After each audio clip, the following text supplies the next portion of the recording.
7월 첫 주 은혜의 복음 아래 우리에게 주시는 말씀은 히브리서 11장 11절 말씀이십니다. 히브리서 11장 11절. 자, 다 찾으신 줄 알고 같이 봉독하겠습니다. 시작. 믿음으로 사라 자신도 나이가 많아 단산하였으나 잉태할 수 없는 힘을 얻었으니 이는 약속하신 이를 이루신 줄 알았습니다. 아멘. 약속하신 주님은 신실하십니다 라는 제목으로 차명근 목사님께서 말씀을 전해주시겠습니다.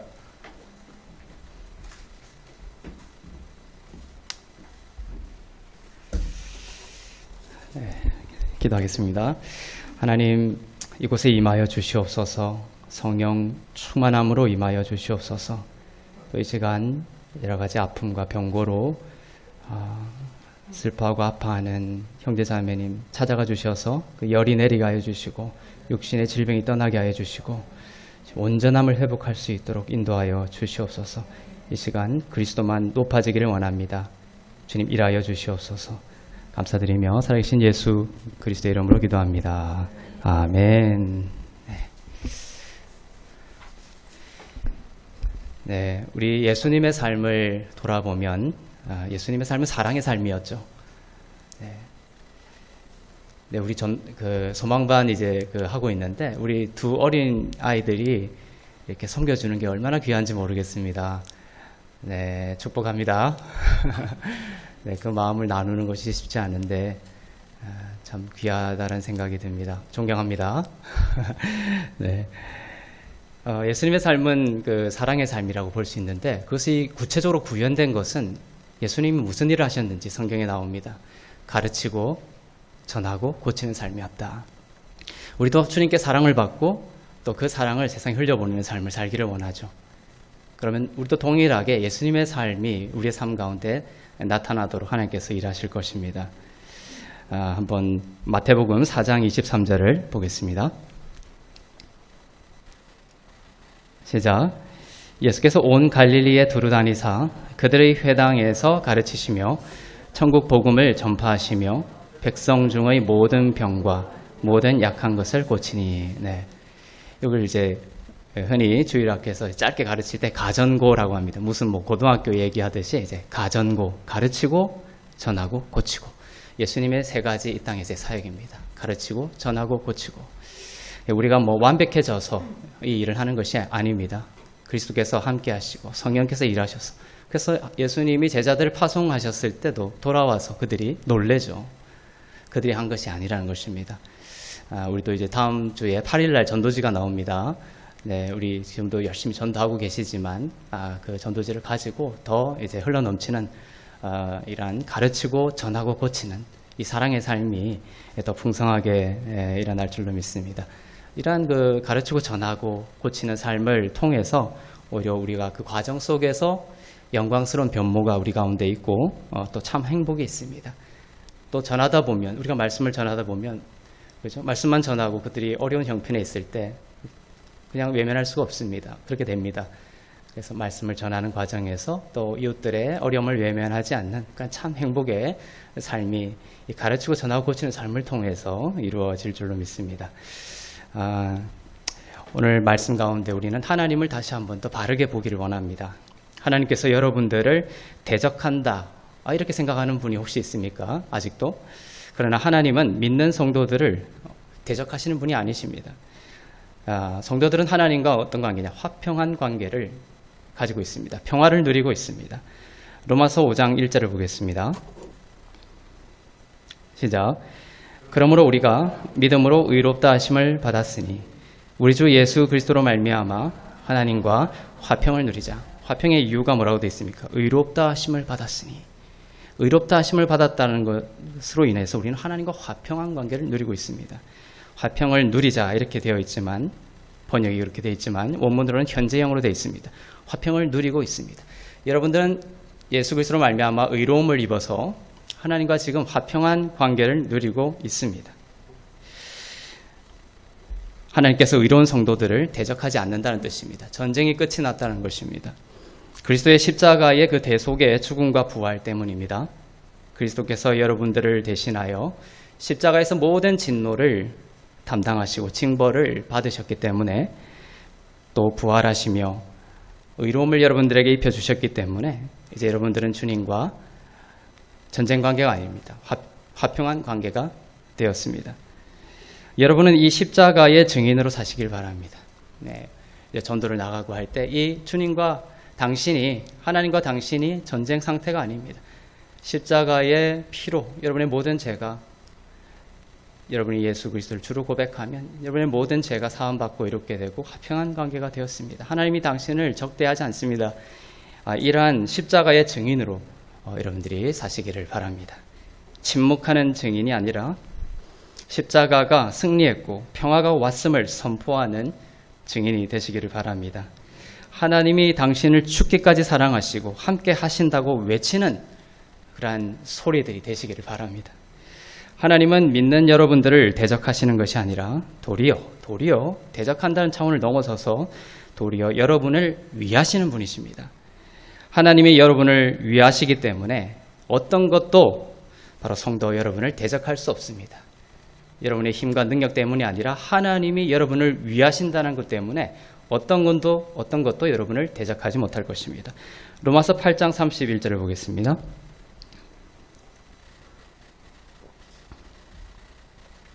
시작. 그런즉 이 일에 대하여 우리가 무슨 말하리요? 만일 하나님이 우리를 위하시면 누가 우리를 대적하리요? 그렇죠?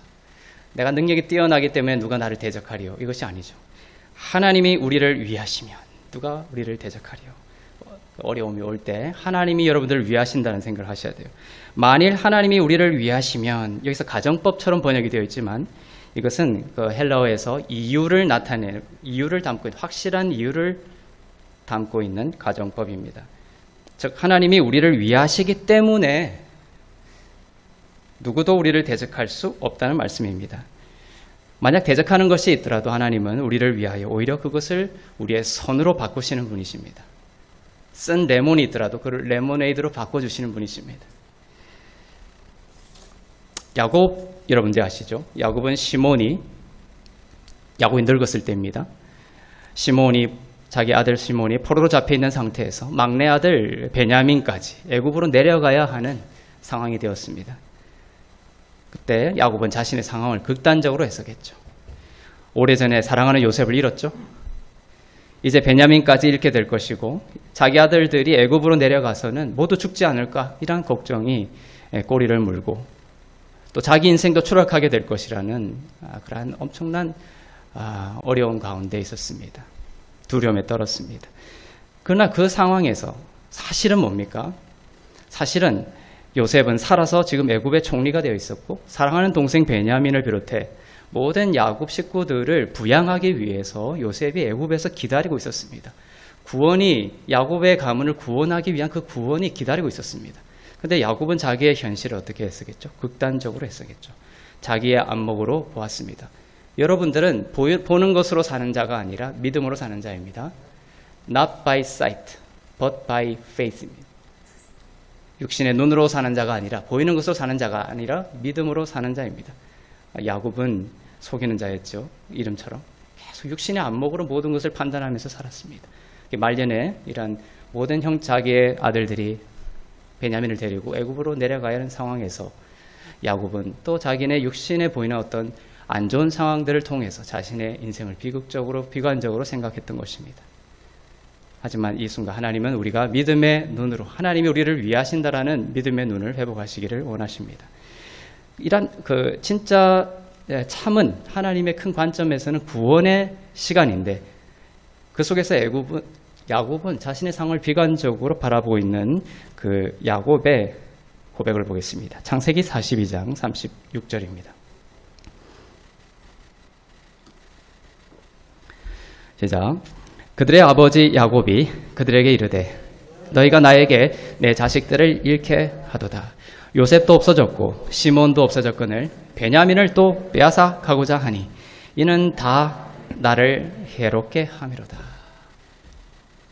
영어로 보면 all is against me. 모든 것이 나를 대적하고 있다, 이렇게 되어 있습니다.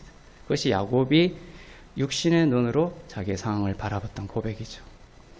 야곱은 자신의 좁은 그 좁은 집과 자신의 좁은 시각에 갇혀서 그 이상을 바라보지 못했습니다. 우리가 하나님을 의식하지 않고 예수님이 무엇을 했는지를 의식하지 않고 어떤 문제가 생겼을 때 내가 그걸 어떻게 해야 되지? 율동을 발동시키면 이러한 비관적, 어둠적인 시각에 갇히게 됩니다. 애굽에 준비되어 있는 살아난 아들 요셉과 기근에도 불구하고 풍성하게 애굽에서 공급되어질 것들을 보지 못했고 그는 모든 것이 자신을 해롭게 하고 적대한다고 느꼈던 것입니다. 여러분도 모든 것이 되는 게 없어.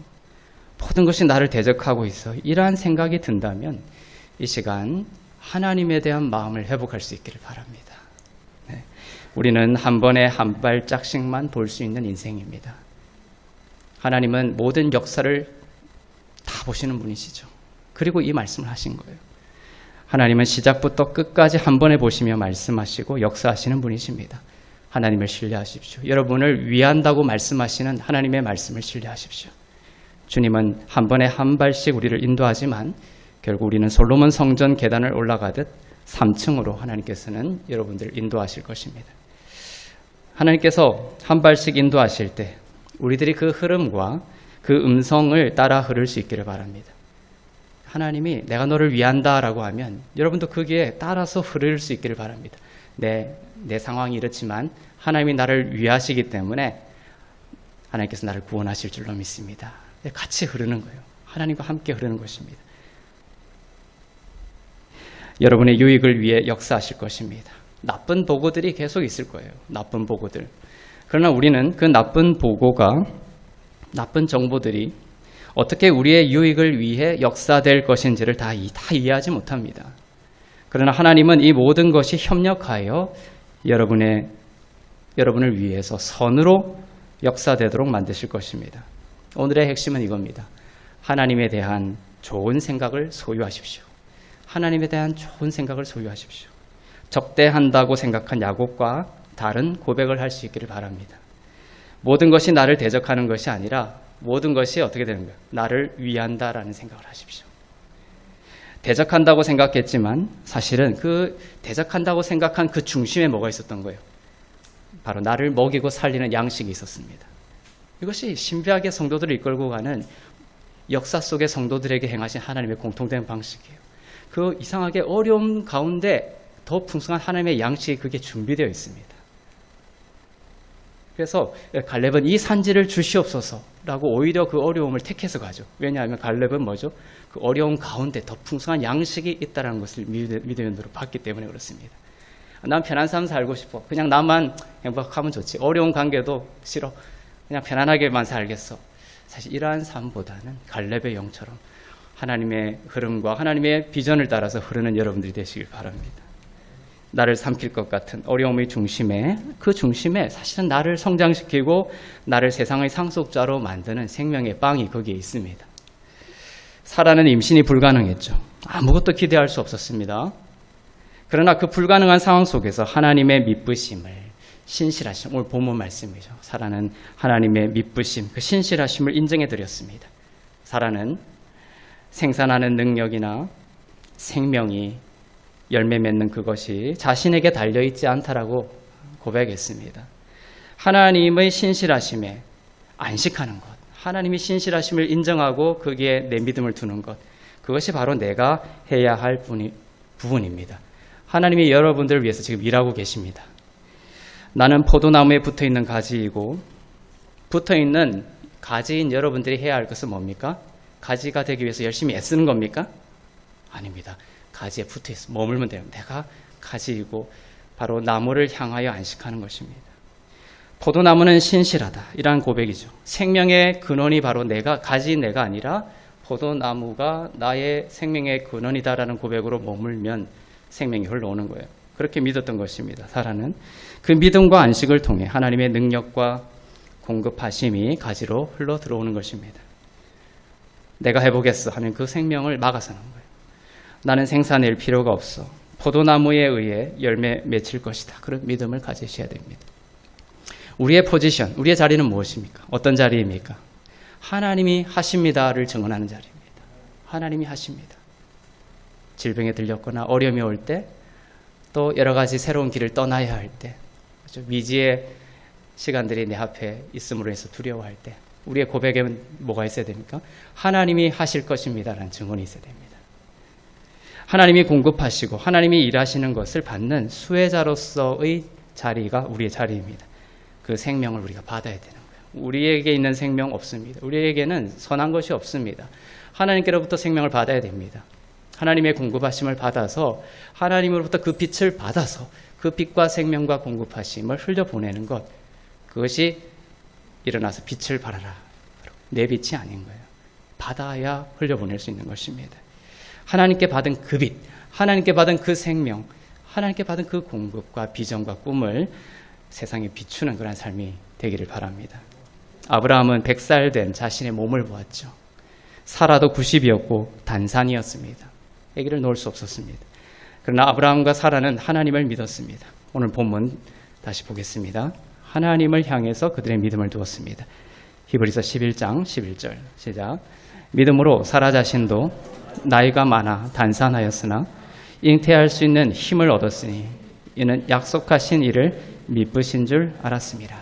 하나님의 신실하심을 믿는 자에게는 하나님께서 놀라운 생명을 얻을 수 있는 힘을 주신다. 약속하신 하나님이 신실한 분임을 믿었습니다. 하나님께 영광을 돌린 것이죠. 내가 하려고 하는 것은 하나님의 영광을 가로막는 것이죠. 하나님이 하실 것입니다. 하나님께 영광을 돌리는 것이에요. 우리는 하나님을 저 위에 세워놓고 내가 열심히 하나님께 뭔가를 쏟아내야 되는 것을 하나님께 영광을 돌리는 것으로 생각하지만 그것이 아닙니다.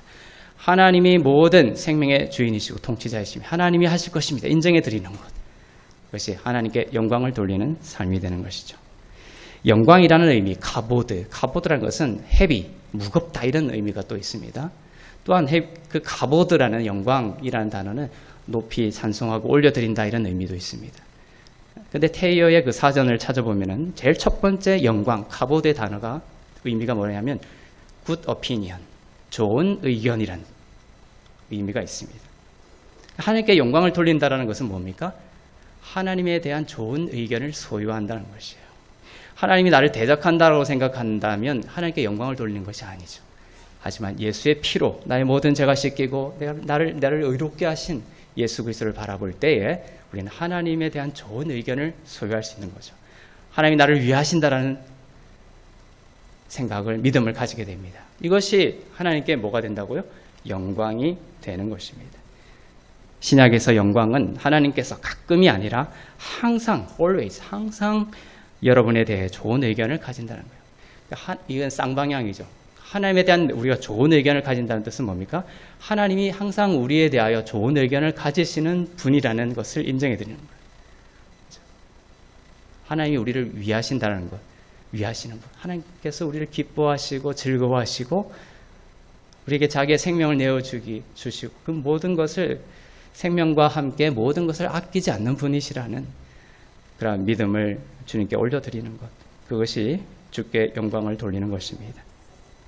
나의 상황은 좋지 않을 수 있습니다. 그러나 하나님은 나의 삶에 항상 선하십니다. 하나님은 항상 나를 의롭게 보십니다.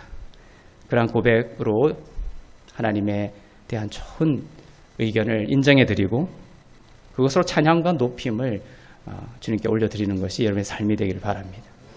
우리는 내가 겪고 있는 고난을 다 이해하지 못합니다. 그럼에도 불구하고 우리는 야곱과 같지 않기를 바랍니다. Not by sight, 보는 것으로 하나님께 말하는 것이 아니라 주님이 주시는 그 믿음으로 살기를 원하는 것이죠. 대신 하나님은 인생의 우리 무대 뒤에서 모든 상황들을 조율하시고 통치하고 계시며 모든 것이 나를 위해 협력하여 선을 이루게 될 것임을 우리는 믿게 되는 것입니다. 사단의 유혹에 따라 죽음이 들어왔고 재난과 질병이 들어왔습니다. 우리는 죽지 않게 만들어졌어요. 그런데 첫사람 아담의 그 죄로 인해서 우리는 죽게 되었죠. 질병이 들어왔습니다. 그때 질병이 들어온 거예요. 모든 재난과 아픔과 어려움들이 들어왔습니다. 이것은 지구를 향한 하나님의 계획이 아니었습니다. 인간을 향한 하나님의 꿈은 인간을 통하여 지구를 다스리는 것이었습니다. 하나님의 부유함을 누리며 주님과 동행하는 것이었습니다. 그러나 아담은 반역했고 사단의 목소리를 따라갔습니다. 그리고 땅을 다스리는 권세를 포기해버렸습니다. 아담은 타락했고 아담이 타락함으로 인해서 지구가 타락했습니다. 지구가 타락한 것을 우리는 늘 경험하죠. 지진이 일어나고 해일이 나고 쓰나미가 일어나고 그죠? 기후변화들이 일어나고 이것이 사실은 첫사람 아담으로부터 비롯된 것이다. 들어온 것이다. 하지만 하나님의 처음 이 땅을 설계하실 때 만들 때의 계획은 그것이 아니었죠.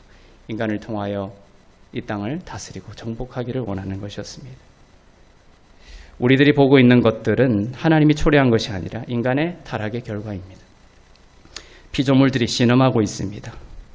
신음 속에서 하나님의 아들들이 나타나기를 이 피조물들이 고대하고 있습니다.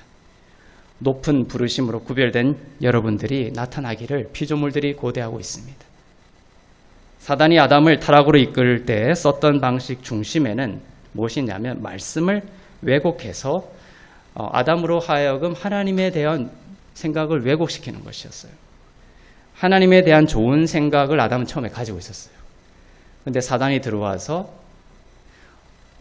아담으로 하여금 하나님에 대한 좋은 생각을 상실하게 만든 것이다. 하나님을 영화롭게 하지 못한 것이죠. 한번 볼까요? 창세기 3장 1절부터 3절을 보겠습니다.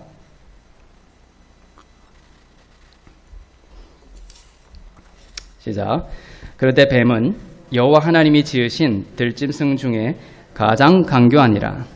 뱀이 여자에게 물어 이르되 하나님이 참으로 너희에게 동산 모든 나무의 열매를 먹지 말라 하시더냐. 여자가 뱀에게 말하되 동산 나무의 열매를 우리가 먹을 수 있으나 동산 중앙에 있는 나무의 열매는 하나님의 말씀에 너희는 먹지도 말고 만지지도 말라. 너희가 죽을까 하노라 하셨느니라. 사단이 하나님의 말씀을 가지고 공격하고 있죠. 네, 그냥 아닌 것으로 공격하고 있는 것이 아니라 하나님의 말씀으로 사단이 공격하고 있습니다. 참으로 하나님이 너희에게 진짜 동산 모든 나무의 열매를 먹지 말라 하더냐. 이렇게 하나님의 말씀을 가져와서 공격하긴 하는데 왜곡시키는 거죠. 사단은 이 말을 통해 하나님을 구두쇠 하나님으로 만들어버리는 거예요. 여러분에게 주시는 것에 주저하는 하나님으로 믿게 만드는 것입니다. 두 손을 펼치신 하나님이 아니라 팔짱을 끼고 계신 하나님으로 만들어버립니다. 하나님은 동산의 모든 나무의 실과를 어떻게 말씀하시죠? 진짜 하나님의 말씀은 동산 모든 나무의 실과를 freely 마음껏 먹으라고 하셨어요. 그런데 freely eat이라고 하셨는데 다만 동산 중앙에 선악을 알게 하는 나무만 빼고였습니다. 그런데 이것이 이제 조금 있다 보면은 그것이 아니라는 것이 나옵니다. 주님은 모든 나무의 실과를 프리리하게 먹으라고 하셨는데 사단은 다가와서 뭐라고 합니까? freely eat, 마음껏이라는 단어를 빼버린다는 거예요. 그러니까 하나님을 제한시키는 거예요. 하나님의 선하심과 인자하심과 하나님에 대한 좋은 의견을 제한해버립니다. 인색한 하나님으로 만들어버립니다. 사단은 다가와서 먹지 말라고 하신 선악을 알게 하는 나무에 집중하게 해서 하나님의 미쁘심과 신실하심과 선하심에 대한 믿음을 왜곡시켰습니다. 하나님을 인색한 분으로 생각하자. 하나님이 선하시긴 하지만 그렇게는 선하지 않으셔. 그죠? 그 다 먹으라고 한 것이 아니구나. 이렇게 생각하게 만든 것이죠. 하지만 하나님은 freely eat, 마음껏 먹으라고 하셨던 것이죠. 하지만 사단은 마음껏이라는 단어를 빼버렸다. 이렇게 하나님을 인색한 분으로 생각하자. 하나님을 선악과 수준으로 제한하자 아담의 행동이 무너지게 된 거예요. 그렇다면 우리의 행위의 회복은 어디서부터 출발해야 될까요? 하나님에 대한 좋은 의견을 회복하는 것으로부터 우리의 좋은 행위가 열매 맺게 된다는 거예요. 회복이 그렇게 일어나는 것입니다. 사실 선악을 알게 하는 나무의 열매는 먹지 말라고 하셨지만 여러분들이 이렇게 생각할 수 있죠. 그렇게 선악을 알게 하는 나무는 먹지 말라고 하셨네. 그렇게 생각할 수 있지만 그 열매는 선악을 알게 하는 나무의 열매는 뭐가 없는 나무라고 했어요? 씨가 없는, 그리스도의 씨가 없는 열매의 나무였습니다. 인간은 씨 없는 열매, 씨 있는 열매를 먹게 만들어졌습니다. 씨 없는 선악과는 인간의 먹을거리예요, 먹을거리가 아니에요. 먹을거리가 아닌 것입니다. 선악과는 우리가 먹을 수 있는 그런 열매가 아니었던 거예요, 애초부터. 그러니 하나님이 동산의 모든 나무의 실과를 먹으라는 것은 정말로 모든 것이었다는 것이죠. 사단은 이처럼 하나님의 말씀조차도 껍질로 가져와서 하나님에 대한 믿음을 훼손시킵니다. 우리는 하나님의 말씀을 알고 배우는 것이 얼마나 중요한지 이 말씀을 통해서 깨닫게 됩니다. 사단이 말씀을 통해서 우리를 공격하는데 그 말씀을 왜곡시킨다. 우리가 말씀에 대한 바른 이해와 공부가 없으면 사단의 음성을 율법적으로 껍질로 받아들이고 씨 없는 그러한 열매를 먹음으로써 사망을 열매 맺게 될 수 있다는 것이죠. 하나님의 말씀을 씨 있는 그리스도의 말씀으로 먹는 것이 얼마나 중요한지를 우리는 깨닫게 됩니다. 사단은 하나님의 말씀을 가지고 공격하고 있는 것입니다. 사단이 오늘날 사람들을 공격하는 방식이 오늘 본 본문 말씀과 유사합니다. 사단은 여러분에게 다가와서 여러분이 제한받고 있다라고 느끼게 합니다. 반면 진리의 말씀은 우리를 자유롭게 하죠. 진리의 말씀은 마음껏 먹을 수 있게 만들고 마음껏 먹어 마음껏 사랑하고 그리스도의 제자로 자라게 합니다. 사단은 하나님이 소유한 깊은 즐거움을 누리는 것으로부터 우리들이 차단되어 있다라고 느끼게 만듭니다.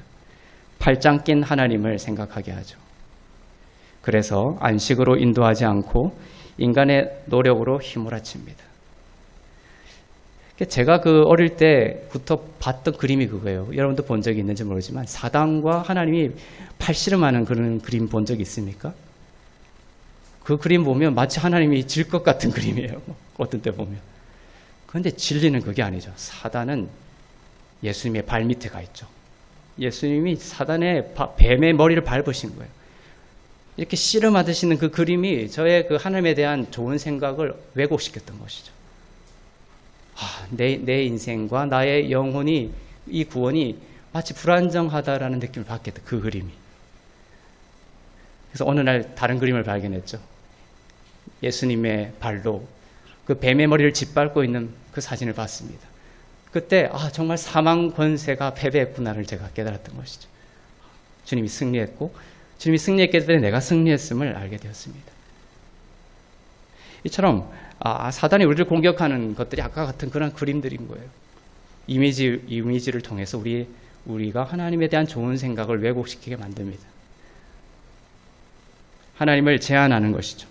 나사로가 살아난 것 같이 주님은 여러분의 삶에 부활을 주시려고 합니다. 삶에서 가장 큰 재앙은 사망입니다. 곤충도 죽고 식물도 죽고 지금 우리를 괴롭히고 있는 바이러스도 결국 죽을 것입니다. 그러나 믿는 자들에게 특징적인 것은 믿는 자는 부활한 자이고 부활할 자라는 것입니다. 이 바이러스가 함부로 대하라는 뜻이 아니라 바이러스도 결국 죽게 된다는 것이에요. 죽지 않는 것은 무엇밖에 없어요? 부활한 여러분밖에 없습니다. 바이러스보다 여러분이 부활한 자이기 때문에 승리한 자라는 것이에요. 부활은 가장 큰 제한인 사망을 넘어서게 합니다. 예수께서 사망을 정복하셨습니다. 여러분은 부활하지 않은 몸에 부활한 영을 가진 자입니다. 그리고 주님이 다시 오시면 새로운 몸을 입게 될 것입니다. 여러분은 부활한 자이고 여러분이 기다리는 것은 단 하나의 부활밖에 없어요. 몸의 부활.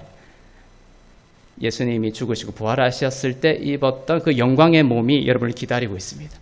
나머지는 다 여러분의 영은 이미 부활한 영이에요. 그죠? 죽을 바이러스가 무섭습니까? 아니죠. 여러분은 부활한 영을 소유한 자입니다.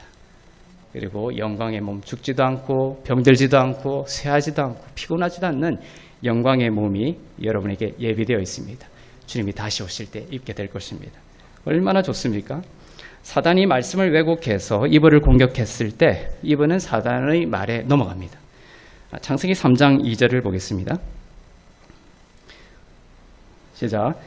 여자가 뱀에게 말하되 동산나무의 열매를 우리가 먹을 수 있으나 동산나무의 열매를 우리가 마음껏 먹을 수 있으나 하나님이 그렇게 말씀하셨는데 사단이 왜곡해서 한 말을 이브가 그대로 받고 있죠. 뭐가 빠져 있어요? 이브의 말에도 마음껏이 빠져 있는 거예요. 즉 하나님의 이 밑바탕에는 뭐냐면 하나님에 대한 인식이 이제 제한되고 있는 거예요. 사단이 심어준 말에 점점 굴복하고 있는 것입니다. 사단이 예수님에게 세례할 때 이는 내 사랑받는 나에게 사랑받는 아들이다 이렇게 세례를 주셨는데 그죠? 성령에 이끌려서 광야로 나가셔서 사단에게 시험 받을 때 사단은 뭘 뺐다고 그랬죠? 사랑받는을 빼버리는 거예요. 너가 하나님의 아들이거든 돌을 떡으로 만들어 봐라. 사랑받는을 빼버리는 거예요. 하나님의 말씀을 왜곡시키는 제한을 시켜버려요. 이렇게 여러분들을 공격하는 것입니다. 여호와가 선한 목자인 건 알지만 그렇게까지 선하지는 않으셔라는 식으로 믿음이 뒷걸음질 치고 있습니다. 이분은 거기다가 자기가 지어낸 말까지 덧붙입니다. 하나님이 하신 말씀 freely 마음껏 먹으라 할 때 그 마음껏을 빼버린 것에 더하여서 이제 하나님의 말씀에 자기의 그 왜곡된 생각을 덧붙이는 거예요. 창세기 3장 3절을 보겠습니다. 시작. 동산 중앙에 있는 나무의 열매는 하나님의 말씀에 너희는 먹지도 말고 만지지도 말라. 너희가 죽을까 하노라 하셨느니라. 선악과를 먹지 말라고 하셨지 만지지 말라고는 안 하셨거든요. 근데 이분은 뭐라고 하는 거예요? 너희는 먹지도 말고 만지지도 말라고 하나님이 하셨다. 이렇게 말하고 있는 거죠. 우리도 배우자가 자기를 실망시키면 당신 항상 그래. 이러고 남편 입장에서는 억울하죠. 항상 그런 거 아닌데. 그렇게 말하는 이면에는 뭐가 있죠? 어떤 생각이 바뀌어버린 거예요. 하나님에 대한 생각이 지금 이브가 바뀌어버린 거예요. 하나님을 제한하고 있죠. 나쁜 분으로 생각하고 있는 것이죠. 그것이 이렇게 언어로 표현되고 있죠. 하나님이 그것을 먹지도 말라고 하셨는데 만지지도 말라고 하신 분이다. 이렇게 언어로 표현되고 있습니다. 스스로 그 제한된 말을 덧붙이고 있습니다. 이것이 온 세상에서 일어나고 있는 일입니다. 지금 온 세상에서 일어나고 있는 일을 이렇게 말할 수가 있는 거예요. 사단이 와서 하나님의 말씀에서 어떤 것은 빼버리든지 freely 빼버리든지 아니면 하나님이 하지도 않은 말씀을 더하게 만들어버립니다. 이것이 오늘날 세상에서 일어나고 있는 사단의 일입니다. 사람은 하나님을 인색하게 보게 되면서 사람이 만든 율법과 제한을 첨가하죠. 하나님이 붙이지 않은 것들까지도 말입니다. 우리의 신앙생활이 종교생활이 되는 지점이 바로 이 지점이죠. 12정탐꾼의 이야기에서도 우리는 하나님이 약속하신 것은 좋은 것이었지만 하나님이 얼마나 젖과 꿀이 흐르는 땅, 풍성한 땅을 약속하셨습니까? 그렇지만 10명의 정탐꾼은 하나님에 대한 좋은 의견이 아니라 나쁜 의견을 내놓았습니다. 10명의 정탐꾼은 하나님은 젖과 꿀이 흐르는 땅을 주시기로 약속하셨어요. 젖과 꿀이 어떤 땅? 흐르는 땅입니다. 성경에는 젖과 꿀이 있는 땅이다라고 표현하지 않습니다. 흐르는 땅이다라고 흐른다라는 단어를 쓰고 있는 거예요. 이것은 흐른다라는 것은 풍성함을 말합니다. 하나님의 축복이 여러분 가운데 있는 삶도 좋지만 뭡니까? 흐르는 삶이 되기를 원합니다. 이것이 하나님에 대한 더 좋은 의견을 가지는 거예요. 젖과 꿀이 흐르는 땅입니다. 이것을 아무리 이웃들에게 흘려보내고 세상 가운데 흘려보내도 계속 주님께서 채워주시는 생명에 공급하시면 끝이 없다라는 하나님에 대한 좋은 생각이 여기에 들어가 있는 것이죠. 젖과 꿀이 흐르는 땅이다. 하나님의 생명이 여러분 삶에 흐르고 있습니다. 흐르고 있습니다. 여러분은 흐르는 땅이에요.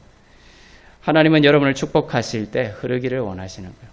축복하시죠. 하지만 그것이 여러분의 삶을 통해 흘러가기를 하나님은 원하신다. 고이는 것은 하나님의 뜻이 아닙니다. 나쁜 의견을 내었던 10명의 그 정탐꾼의 이야기를 한번 들어볼까요? 민수기 13장 27절부터 28절을 보겠습니다. 시작.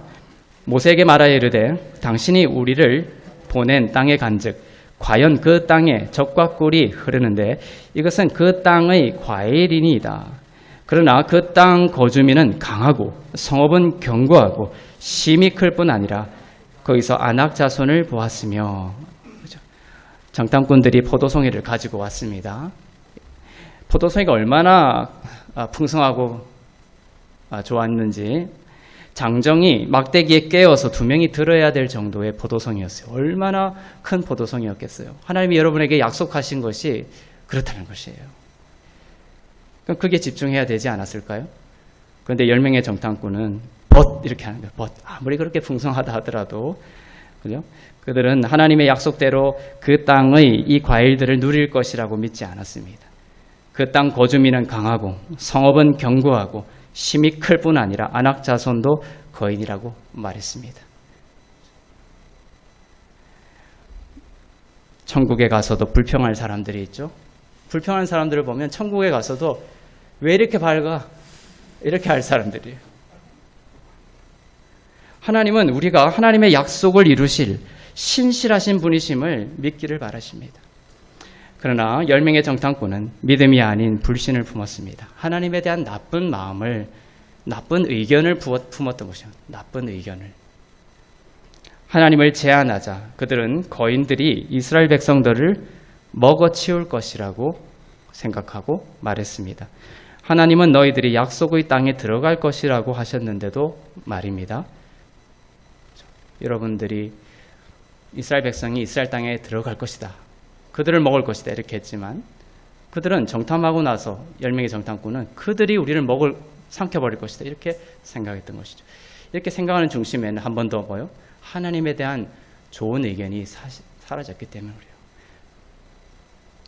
여호수아와 갈렙은 달랐죠. 여호수아와 갈렙의 말을 보겠습니다. 민수기 14장 6절부터 9절 말씀입니다.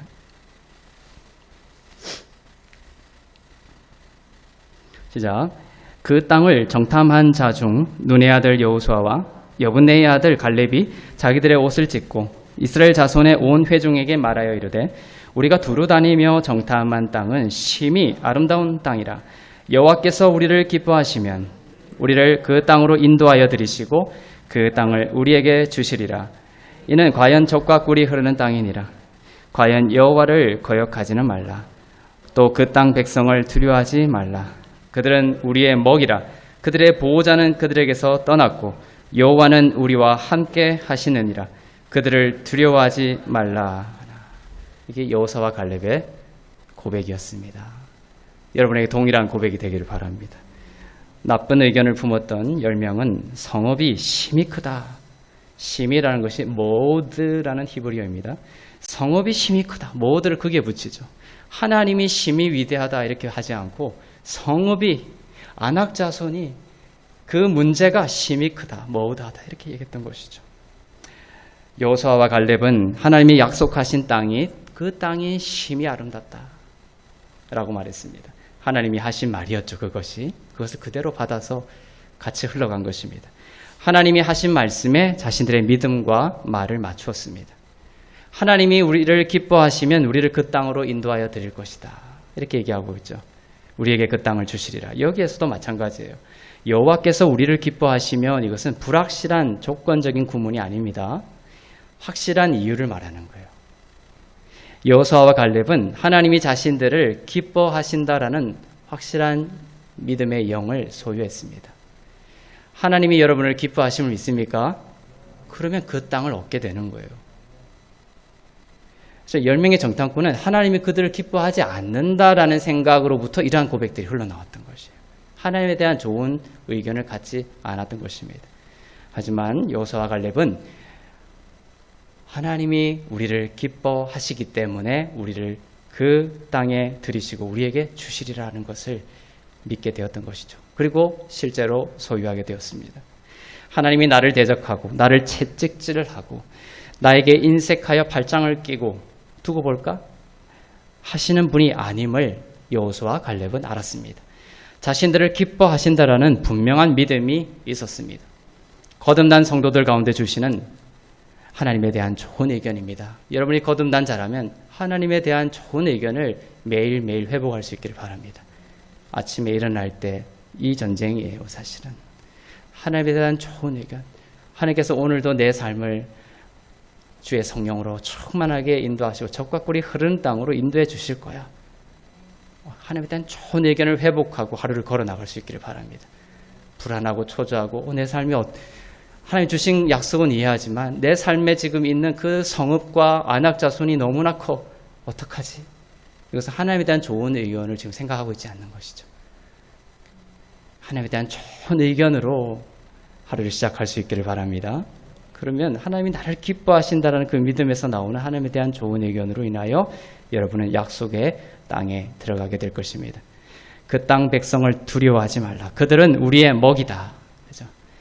그들의 보호자는 그들에게서 떠났고 여호와는 우리와 함께 하시느니라. 여러분 두려워하지 마시기를 바랍니다. 거인과 같은 어려움이 와도 두려워하지 마세요. 그 어려움이 여러분을 삼키는 것이 아니라 바로 그 어려움이 여러분의 먹이다라는 것을 생각하시길 바랍니다. 지금 여러분을 두렵게 하고 걱정거리인 것이 있다면 생각해 보세요. 이걸 어떡하지? 어떻게 해결하지? 이렇게 접근하는 것보다 지금 마음속으로 한번 고백해 보세요. 그 어려움은 나의 그 앞에 놓여있는 난관은 뭐다? 나의 먹이다.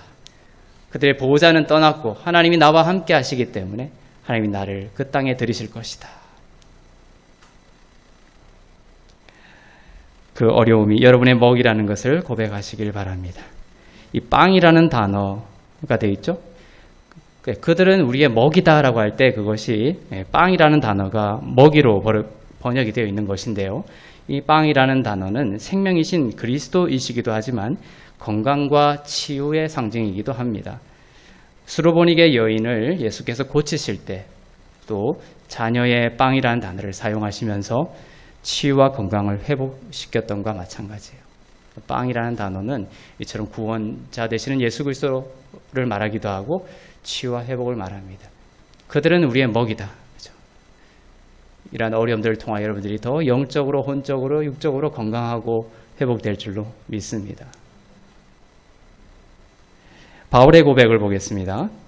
고린도후서 12장 9절입니다.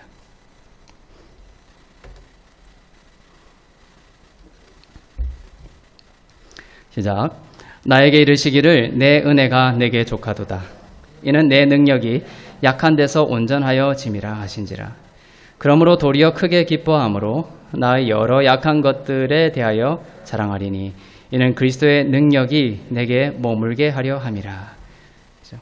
사도 바울에게 많은 어려움과 연약함이 있었습니다. 육체적으로도 어려움이 있었고 또 많은 적대적인 사람들도 많았습니다. 복음을 전할 때 많은 사람들이 막았었죠. 사탄의 가시라는 것이 육체의 질병일 수도 있고 신학적으로는 복음을 전파할 때에 그것을 막아서는 복음의 장애물들을 사탄의 가시라고도 표현합니다. 사울에게도 어쨌든 많은 연약함과 어려움들이 있었습니다. 그러나 바울은 그 연약함과 어려움 때문에 실족하고 원망하거나 하나님을 떠난 것이 아니라 도리어 그 연약함을 자랑하며 은혜를 의지하여 큰 능력으로 승리하는 삶을 살았던 것이죠. 은혜가 족하다라는 것을 알았기 때문에 그렇습니다. 여기서 주님이 바울에게 뭐라고 말씀하십니까? 하셨다. 내 은혜가 내게 족하다. 내 은혜가 내게 족하다. 이 말씀은 여러분들이 좀 오해하고 있는 분들이 많아요. 내 은혜가 내게 족하다. 이것은 하나님이 내게 줄 은혜는 이 정도밖에 안 된다. 그걸로 족하게 생각하라. 이 말이 절대 아닙니다. 원어적으로. 근데 많은 사람들이 그렇게 생각해요. 아이고 내가 이 정도 아픈 거 그냥 만족하면서 살아야지. 이런 것이 아닌 거예요. 하나님의 은혜가 뭐 이 정도 주신 것만 해도 감사해. 이것이 아닌 거예요. 내 은혜가 내게 족하다. 이 말은 그 뜻이 아니라 원문적인 의미는 내가 주는 은혜는 모든 어려움을 막고 이기기에 충분한 능력이 된다는 뜻입니다. 하나님의 은혜를 의지하면 그 은혜로 내게 능력이 된다라고 되어 있죠. 다이나마이트, 두나미스라는 단어예요. 능력이라는 것은 이것이 다이나마이트가 여기서 나왔습니다. 폭발적인 능력을 얻게 되는 것이죠. 그 은혜를 의지하여. 그냥 이 정도 먹고 떨어져라는 식의 그냥 족하다라는 은혜가 아닙니다. 하나님은 풍성한 은혜를 주시며 그 은혜는 모든 어려움과 시련과 장애를 넘어서고 승리할 수 있는 충분한 은혜가 된다는 것입니다. 그리스도의 능력이 내게 머물게 하려 함이라. 여기서 능력이라는 것이 바로 두나미스, 다이나마이트가 여기서 나왔다고 했죠. 약한 것에 대해 실망하는 것이 아니라 약한 것들을 자랑하면서 은혜를 의지하면 그리스도의 다이나마이트 같은 능력이 머물게, 여기 머물다라는 것이 장막을 치다라는 뜻입니다. 여러분 가운데 장막을 치게 될 것입니다. 여러분에게 약한 것이 있습니까? 부족한 것이 있습니까? 저도 나이가 많이 들어서 이제 박사 과정을 하고 있는데 첫날 저의 연약함을 알게 됐어요. 입술이 터져버렸어요. 이렇게 얼마나 힘들었는지 하루 종일 하다 보니까 너무 약한, 그리고 다 그 학교 학생들이고 서로 다 인맥이 있는 거예요. 서로 주고받고 너무 서로 다 아는 사이입니다. 저만 미국에서 공부하고 저만 이방인인 거예요. 그래서 성도들이 많이 생각이 났어요. 우리가 서로 이렇게 사랑하고 친한데 만약 낯선 사람이 왔을 때 내가 여기서 느끼는 감정을 느끼겠다 이런 생각을 막 드는 거예요. 너무 외로웠어요. 능력도 이렇게 늦게 이제 공부하기 때문에 너무 힘들었지만 여러 가지 이런 관계 속에서도 내가 많이 외지인 같은 그런 느낌을 받았습니다. 그렇지만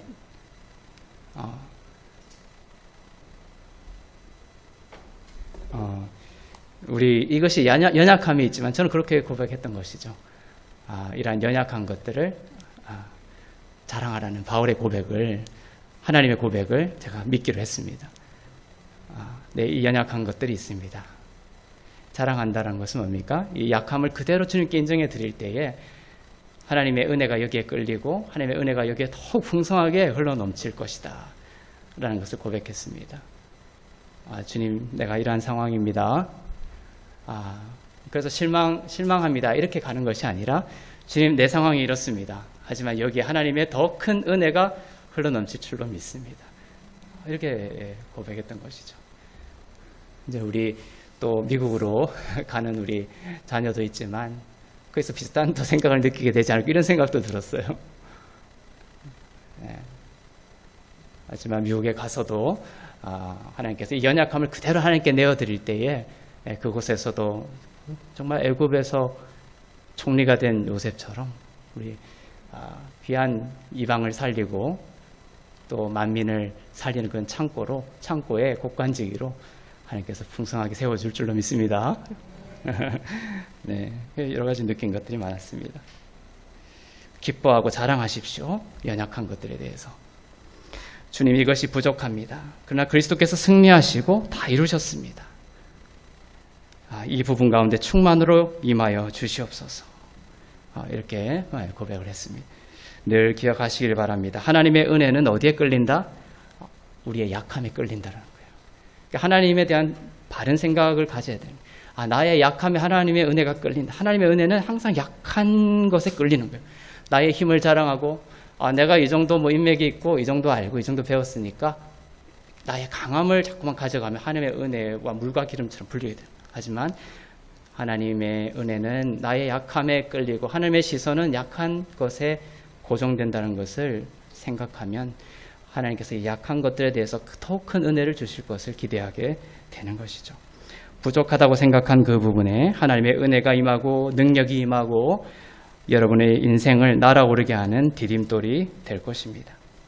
그리스도께서 일하는 방식이죠, 이것이. 약한 것에 대해 절망하지 마시고 먼저 기뻐하실 수 있기를 바랍니다. 주님의 신실함을 믿는, 하나님에 대한 좋은 의견을 날마다 가지고 여러분의 약함을 자랑하며 그것이 하나님의 은혜가 그 약한 가운데 끌리게 되고 그 약한 가운데 더 큰 하나님의 풍성한 생명과 은혜를 경험하는 여러분들 다 되시길 바랍니다. 기도하겠습니다.